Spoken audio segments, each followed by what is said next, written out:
This is a quote from the beginning of the book, actually before the pages get any numbers, Power versus Force by Dr. David Hawkins. And it not only exemplifies that whole work, it exemplifies what we teach here, where we come from. The skillful are not obvious. They appear to be simple-minded. Those who know this know the patterns of the absolute. To know these patterns is the subtle power. The subtle power moves all things and has no name. Dr. David Hawkins. We use the word the absolute around here a lot.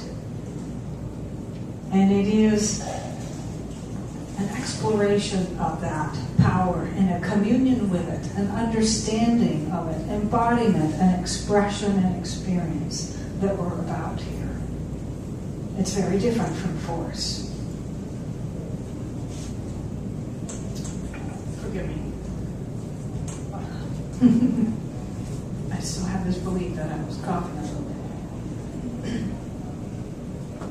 So power versus force. I'll tell you that I came up with this idea because I was looking at the calendar and it seemed initially that August didn't have much going on in it, you know. I took out my interfaith calendar and I'm like, oh, come on, what's happening in August? And then I went online and I began to find out all kinds of things that were happening in August. My first target, when I was doing that original hunt, was that the Council of Nicaea was convened in 325 AD. That's 1688 years ago, if I did the math correctly. 325 AD, the Council of Nicaea was convened. And we'll get back to a little bit about that. On August 8th of 1942, because I kept getting inspired by one thing after another, and then going back to see if he or she or this or that did or said anything in the month of August, and the answer was always bingo, yes. Gandhi gave a famous speech called the Quit India speech. That was in 1942.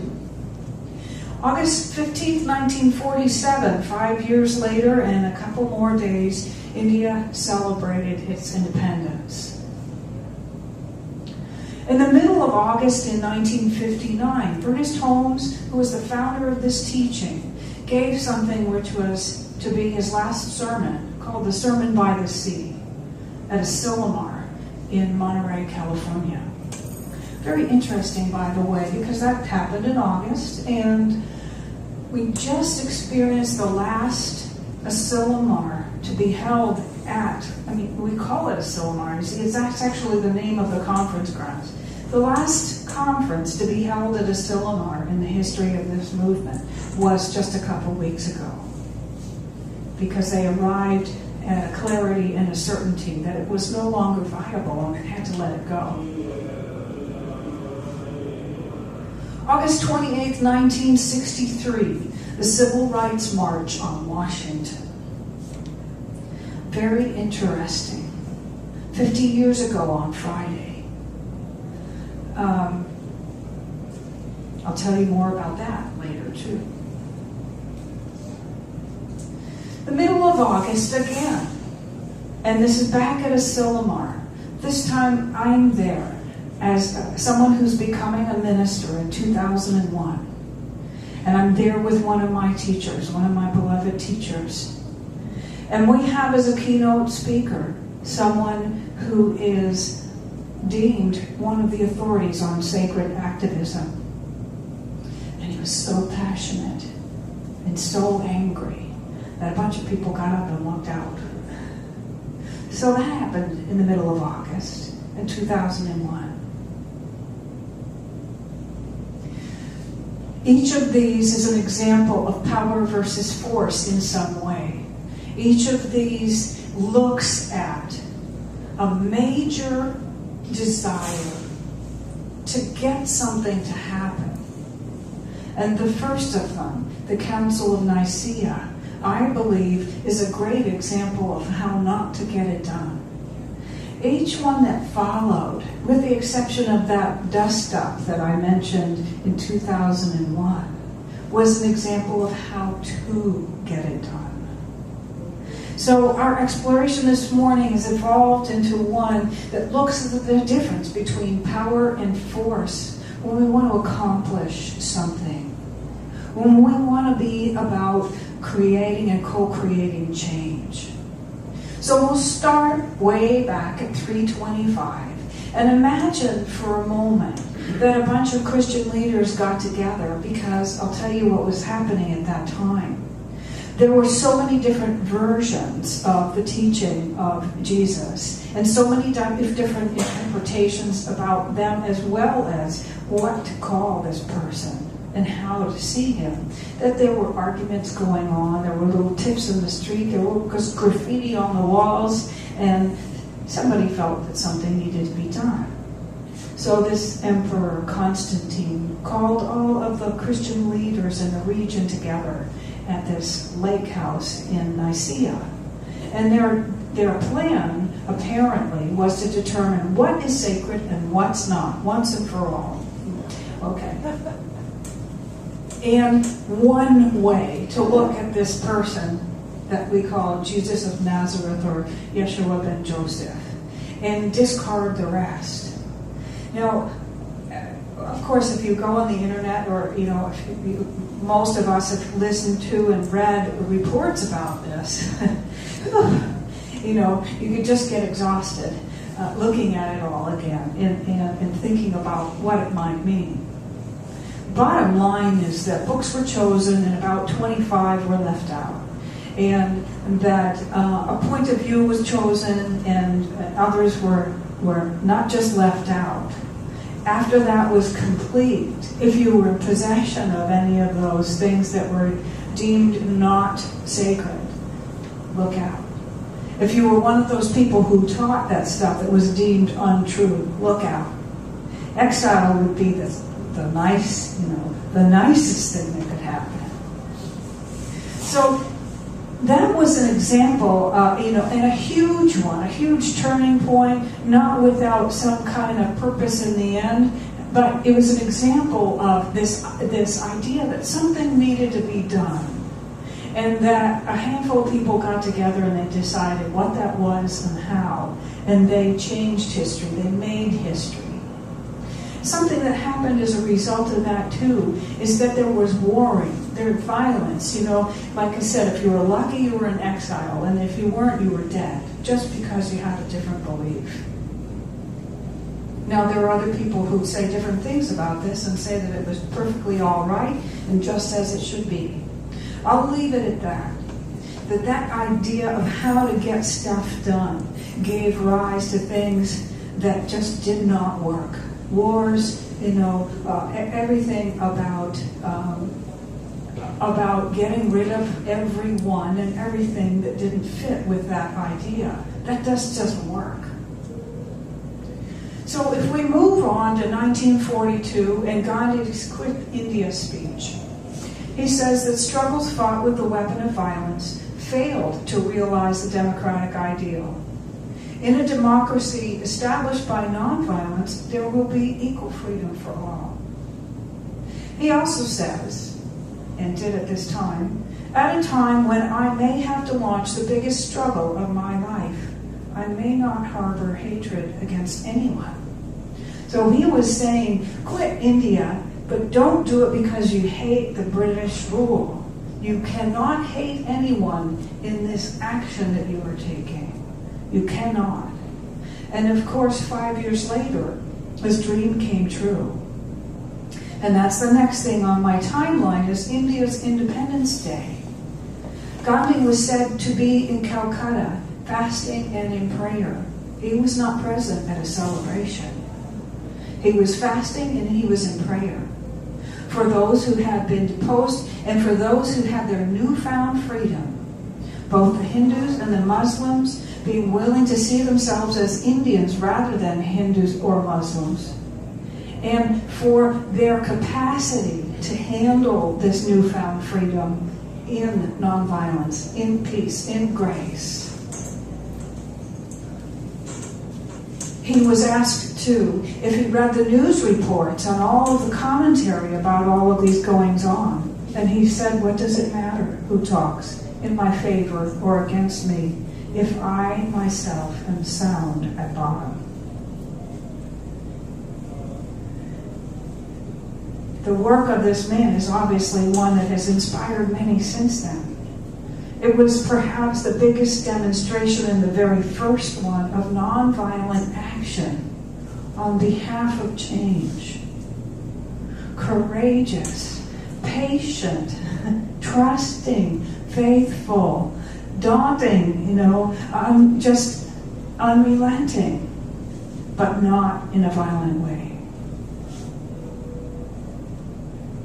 Dr. Ernest Holmes is next on the timeline in 1959 when he gave this speech. It is a beautiful thing. The whole Sermon by the Sea, I know that we shared it in a foundations class. There are many different references. He keeps saying, find me one person who will do this, who will do that, and I will show you so and so. And each statement in that talk is so compelling. He made his transition shortly thereafter. What he says here is, find me one person who is for something and against nothing, who is redeemed enough not to condemn others out of the burden of his soul, and I will find another Savior, another Jesus, and an exalted human being. So that was 1959. And that speech was to everyone involved, as ministers, as practitioners, as lay people, as people interested in and finding out about this Church of Religious Science, as it was called at the time, this science of mind and spirit. And the call was to take it back home to their people. The call was to recognize that it is not this person who identified and put this teaching together and stuck it in a book that they should be concerned about. That it's in each and every one of us. That it is each and every one of us. So we move on to the Civil Rights March in Washington, 1963. I learned something very interesting when I was away in New York a couple of weeks ago from one of my sisters. And that was that, at that time, I was a year and a half old. And there was a dear friend of our family, a man who was a university teacher, who was having a very difficult time in his life. And he ended up having a breakdown and having to leave that work and to go home and to get help and just drop everything. And my father, Bob MacLean, had already made plans to go to Washington and to be there. And apparently there were some people back home who said, that is so selfish of you. Can't you see that your neighbor is in need? And he said, I must go. I must go. And so he did. And our dad was an artist. So he did a number of sketches, pen and ink sketches, the whole time he was there, and brought them back. And they were in the newspaper. And when he passed away about 6 years ago, we put them all together in this big frame and displayed them with other works at his memorial. And then we made a gift of them to the Martin Luther King Museum. I know Betty Ann has. She has photographs of those at home. A very interesting thing about that group of people, 250,000 people. There was no need for the police presence, because the prevailing idea was one of love. The prevailing idea was one of civility and of peace. It was so strong, there was no other feeling. There were people from all walks of life, from every race, color, creed, every religion, every discipline, every side of the aisle, every side of the tracks, every side of everything. There were no sides that day. I know that Martin Luther King got a lot of inspiration from Gandhi. And here are a few of the things that he said. We must not allow our creative protest to degenerate into physical violence. Again and again, we must rise to the majestic heights of meeting physical force with soul force. Needless to say, that is something that made history. So now we arrive at this timeline where I get to say I was present for this one. In a giant hall at this beautiful, beautiful place. If you've seen the movie The Shift, this is the same location. This big thing, it's like a barn almost. And there are about 450 of us there or so, and we have been singing and chanting and talking and praying and meditating and dancing and doing yoga and contemplating and talking and singing some more for days. And our keynote speaker steps up. Someone who was, at this time, they had two of these back-to-back, so he's scheduled to reappear for the next week-long gathering as well. And it was a person who I revere, and I don't find the need to mention his name here in this moment. But what I will say is that his passion about sacred activism was so great that's why he was brought there. But the anger attached to it and the judgment and the presumption was still present. And so the people in the audience who make it an aim to stay in this place of knowing the truth no matter what provocation may come along, no matter what might appear and cause us to doubt or to fear, no matter what might hurt and invite us to retaliate or do harm, we stay centered and we know the truth and we see beyond appearances. That is what we teach here at these centers, and that is what we aim to learn how to do. That is what we do. That's what licensed practitioners do. That's what you can learn to do for yourself in classes, is to know beyond what is apparent. That is to pray for something believing. So what happened is a number of us got up and walked out, and my teacher sought this person out and apparently went toe-to-toe with him and said that what you presume about us is incorrect. We don't just stick our heads in the sand and say, nothing's happening, like a child covers their ears and their eyes and says, you can't see me.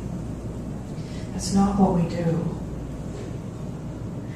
It is a very courageous thing to be the one, like this quote that I shared in the beginning, who knows the subtle power of the absolute, to appear simple-minded, to appear as if you don't give a damn, to appear as if you don't care because you're not outraged, so you must not be paying attention. You're not angry. You're not jumping to someone's defense. What's wrong with you?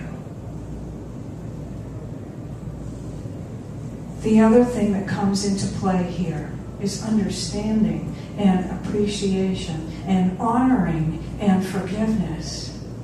Because think about it. If I get myself all wound up in self-righteous anger against the one who was telling me about sacred activism and still had some anger in him and still had some judgment in him and still had some misperceptions about who I am, and all I did was march out. I thought about this. Now that was in 2001. Did our coming head to head just perpetuate our differences for another decade? The answer is yes. I don't know what was said between my teacher and him, and I'm counting on the idea that it was some clarity about who we are versus some misunderstandings about who we're not. Really powerful. So it's kind of funny if you think about it. If we get involved in being, this is me, I'm anti,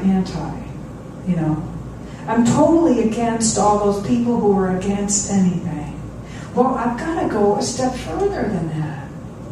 I've got to take that inspiration. Terry McBride calls it constructive discontent. I've got to take that and do something with it.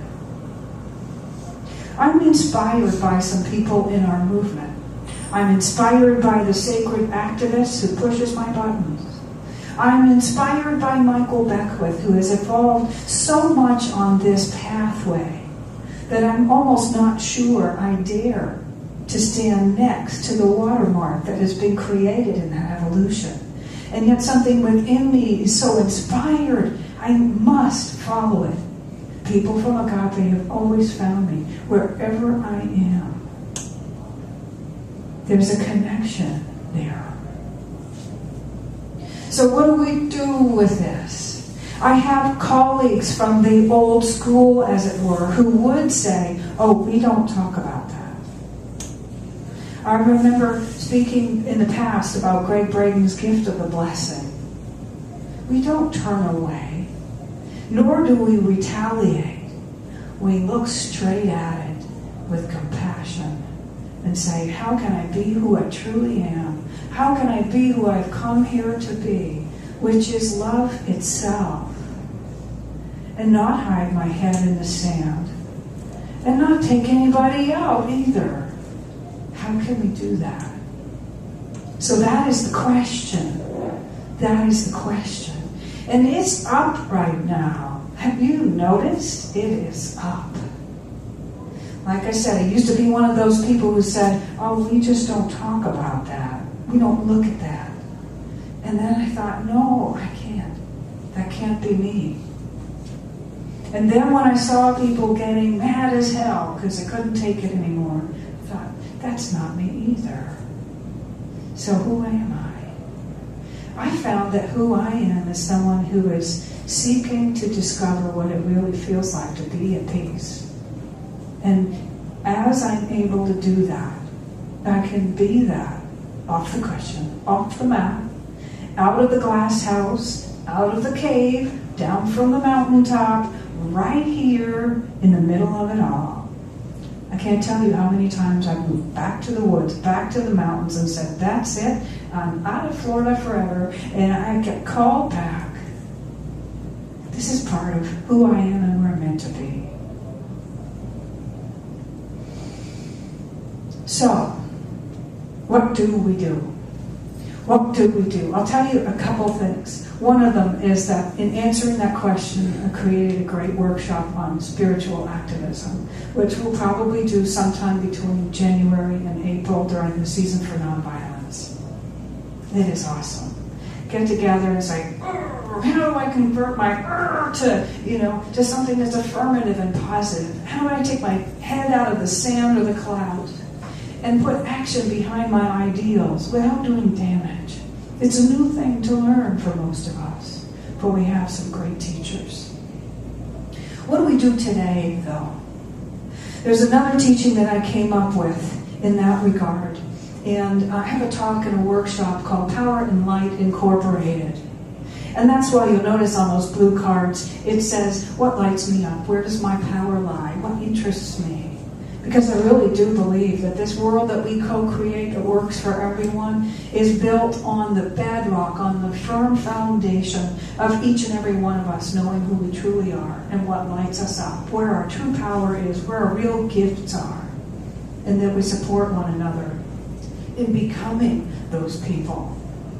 And that the rest is assured because everything in the universe works that way. Perfectly for all involved, simultaneously, no questions about it. Here are some familiar examples of ways that we can step into this thing that is power rather than force. I've got a nice list here. And if you come, when we do this workshop, you get this chart.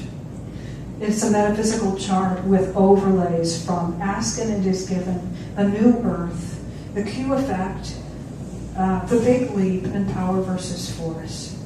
So how to do it? We learn the difference between power and force. And this is how we do it. In the Abraham material, you have something called the emotional guidance scale. I'm sure most everyone is familiar with that. At the bottom is, bottom kind of like feelings. At the top is bliss and joy. And every gradation in between is a step in the right direction. If you're way down here and you're in this place of apathy and who gives a darn and that sort of thing, if you can just find a way to reach to the next rung on that ladder, you're in better shape already. Just like we don't just come to a class, learn how to do some manifest, and then go home and pop out all the gold bricks we want. It doesn't work that way. It would be really dangerous if it did. But what does happen is that we can reignite our own evolution, our own awakening. Ruby says, don't go back to sleep. And how often are we tempted to go back to sleep? So for whatever reason, if you find yourself in a place where you're on the bottom part of that emotional guidance scale, reach for the thing that you can reach for from where you are. And pause and take a breath and get some nourishment, connection from somebody, and then reach again. Step into whatever your spiritual practice is, even if you think you're really bad at it or there's some pieces missing, do it anyway. Or like Thich Nhat Hanh says, just turn your lips upward and allow the response of your body to recognize that is a smile and there's something that biochemically goes along with it. You can find your way up this scale. Eckhart Tolle in A New Earth, he says that the first response out of all the ones we have to choose from that is affirmative and life-giving is acceptance. And some people say, oh, I like that about as much as responsibility. But think about it. Acceptance is like at least putting your vehicle into neutral. You pull over into the breakdown lane and you've accepted that something's not quite right. And you get to make a new decision from this place. You're no longer barreling down the road with a blown out tire or whatever it is. You've pulled over and you've paused to accept that this is your starting place in this moment. And then you return to whatever has gotten you higher up in the past. You may look at, in this case, what brings you joy or what has brought you enthusiasm in the past and see if you can reach for joy, if you can reach for enthusiasm. Eckhart Tolle says, now if I pulled over changing a flat tire in the middle of a cold, dark, rainy night, and he was in the Pacific Northwest, you may not be able to get any further than acceptance, but at least it's not destructive. Okay? So that's another example of power versus force. Gary Simmons, Dr. Gary Simmons is a Unity minister and co-author with Rima Bonario of something called The Q Effect, which I know Nishama went through with us and Rick did as well. It is a wonderful course in the art and practice of living with nothing and no one against me. And what he says is that when you're disconnected from your wholeness, you act out. And when you are connected to your wholeness, and remembering who you truly are, and you have all of that infinite resource available to you, you come from a different place, obviously. You behave differently. So in the reference to Gary Simmons and the Q effect, it would simply be, I need to connect to my wholeness. Right in this moment, I'm not feeling so great. How could I connect to my wholeness more than I currently am? Because when I'm connected to my wholeness, I am not wanting for anything, and I'm a lot nicer. So, how's that going to be today? Then we have the teaching that we have here. We have a metaphysical chart, and basically one of these charts says that when you come from the level of survival and coercion and manipulation, well, that's not a very nice come from. But if you can move up into even hope, even just visualizing and rehearsing things that you dream of, and if you can move further into this place of recognizing and practicing truth principles every day, if you can practice affirmations until you believe them, if you can use visualization techniques until you believe them, If you can pray and meditate and really succeed in that, you're operating at a level of truth, and magic begins to happen. And what happens right above that is this sweet, unexpected, mystical experience. And you can have a mystical experience going grocery shopping. You can have a mystical experience getting things done around the house. Say, wow, how did I do that? So coming from a place of truth will allow you to be powerful rather than forceful when stuff comes down the pike.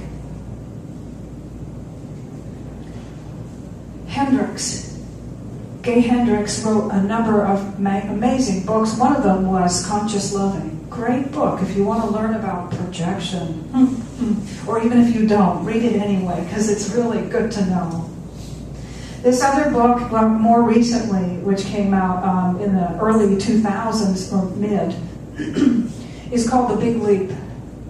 And The Big Leap by Gay Hendricks talks about how we hang out, and this is the scale on The Big Leap, either in some area of incompetence. We're trying to do something we're just not good at, and the right thing would be to let somebody else do it rather than saying, I'm just going to try harder. That's like square peg, round hole. If it doesn't fit, force it. That's force. It doesn't work. The next level on that scale is competence. You do something in an organization or in your family unit because you can, but you don't like it anymore. Just because I know how to type X number of words per minute does not mean that I want to be your secretary, right? Or whatever it is. Just because I can fix cars doesn't mean that that's what I want to do. That's competence, but it's not joy. Now, you can imagine that if you're hanging out in either one of those areas and something happens that day in your life, at home or at work or wherever, and it probably will because it does, how are you going to handle it? Will you come from an empowered place? Or will you have so many unmet needs and so many resentments and frustrations that you lash out? I know what my guess is. When I find myself in a space like that, I'm not very nice. Get all snappy. And the other person has no idea what I need or what's wrong with me. Right? I'm not coming from a powerful place. The other two components of this scale are to discover what your excellence is and hang out in your excellence. Now, the other thing that Gay Hendricks does is he works individually with clients who get complacent in their excellence. Because they have more possibility. It's infinite, right? It's infinite. So if you don't have a growing edge, where are you being? How are you being? Who are you not yet being? So if you find what just lights you up, what just fires your furnace, that is your genius.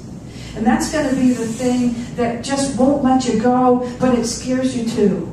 Like, oh, I have to go there and I have no idea how I'm going to do it. That's genius. That's your growing edge. So in the Big Leap, in the Gay Hendricks scale here, we're talking about being committed to connecting with finding our excellence. We're committed to discovering where our genius lies. And what happens is that we end up in this zone, because I put these all side by side and it's so sweet. You put these all side by side and you look at how they line up, you say, wow, when I'm in that place, I am totally tuned in. Everything that I'm about meets my needs and the needs of others simultaneously. I don't need to understand how, but life is so, so good.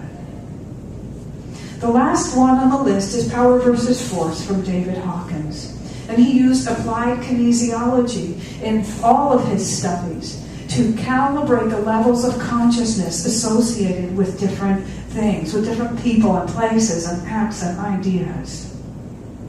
And this particular scale is a personal outlook, personal consciousness. All the way at the bottom, as you can imagine, this is forceful and not life-affirming. What's happening down here is this thing called humiliation and elimination. At the very, very bottom, I'm humiliated and I need to destroy whoever and whatever I think is to blame for me feeling that way. At the top is joy, the ineffable bliss, oneness. And everywhere in between are these gradations of consciousness, of self-view and God-view and worldview that shift because of our level of conscious awareness. So in the book Power versus Force, in this calibration scale, that's what he talks about.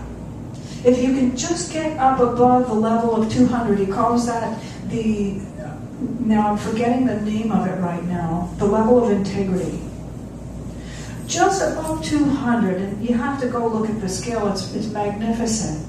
You begin to see that just like acceptance, whatever your response is to life, what comes down the pike, what happens that day, is life affirming.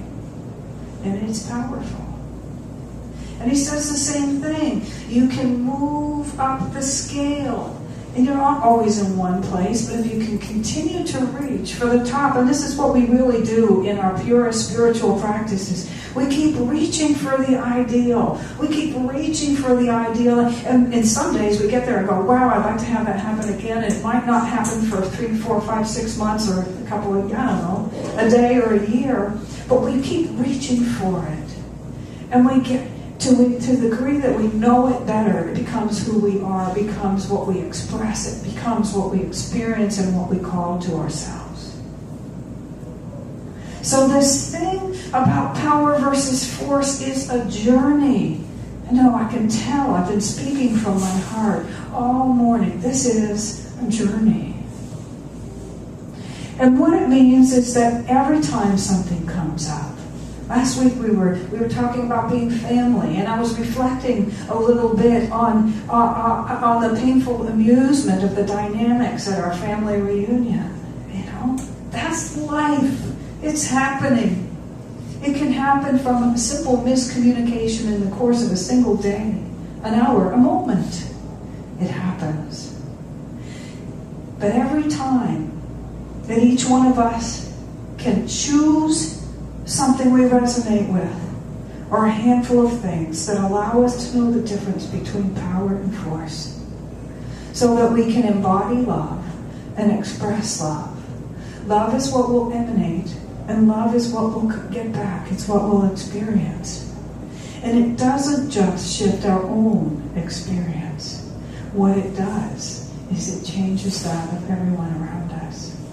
They may never know why.